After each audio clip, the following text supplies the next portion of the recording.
The second thing that I believe we need to be doing if we're preparing for the return of the Lord is we need to complete our assigned task. Look first of all in Ephesians chapter 2 and verse 10. Ephesians 2:10. For we are his, God's workmanship. The Greek word is poema, from which we get the English word poem, and it means not just something that's made, it means a masterpiece. So we are God's creative masterpiece. It always blesses me to think that just to demonstrate what he could do to the whole universe, when he wanted to make this masterpiece, you know where he went for the material? To the scrap heap. He said to the universe, see what I can do with lives that are broken, stained, out of harmony. Out of those lives I can make what will be my signature piece throughout eternity. So we are his masterpiece, created in Christ Jesus for good works which God prepared beforehand that we should walk in them. So we are all created in Christ Jesus, each one of us, for specific good works, which are our assigned task. Really, we don't have to decide what we're going to do. We need to find out what God has prepared us to do.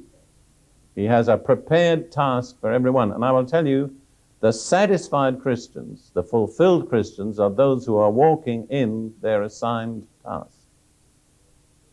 Now, in Revelation 19, we've already looked in this passage, but I want to look again at one characteristic of the bride. Revelation 19, verse 7 and 8. Let us be glad and rejoice and give him glory, for the marriage of the Lamb has come and his wife has made herself ready. Let me point out that the bride has to make herself ready. God doesn't do that. He provides her with the means, but she has to do it.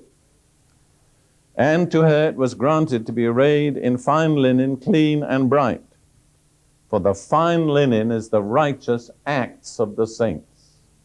If you have the King James Version, I think it says the righteousness. But that's not really totally accurate. It's the righteous acts of the saints. You see, when we trust Jesus for salvation, his righteousness is imputed to us. We have what the theologians call imputed or reckoned righteousness. We receive it as a gift. But by the time we get to heaven, that's got to become outworked righteousness. Imputed righteousness has got to be translated into the righteous acts that we have done. You can't just walk through life saying, well, I'm reckoned righteous.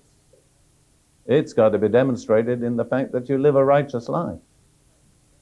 So there's first imputed righteousness, then there's outworked righteousness. Paul says to the Philippians, work out your own salvation with fear and trembling, for it is God who works in you, both to will and to do of his good pleasure. God works in us, but he can't work in us more than we work out, you understand? The limit of what God can put in is the measure of what we put out. Now, why I say this is because when you appear in your bridal attire, you don't want to have a skimpy little dress, do you? You want sufficient material for a beautiful bridal garment. But you're only going to have enough material if you've not had enough righteous acts, you see. Because the fine linen is the righteous acts of the saints. Think about it this way. Every righteous act you make is one thread in the linen. So you're going to have to do a lot of righteous acts if you're going to have a beautiful garment. That's very real to me. I'll tell you one way.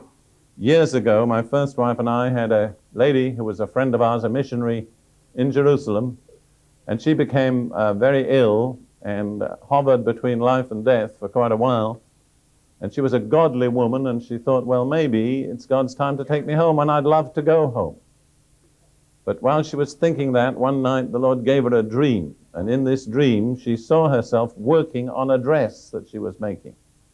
And as she looked at the details, she saw that there was much of the dress that was not yet complete, especially the sleeves, if I remember rightly. And she realized that God was showing her, you can't come home yet because your dress isn't complete. There's a lot more righteous acts for you to do that are appointed for you before your dress will be complete. Jesus talks about people who will be found naked. Now, why? Because it's all profession, but no action. Profession isn't going to clothe you in that day. It's action that will clothe you.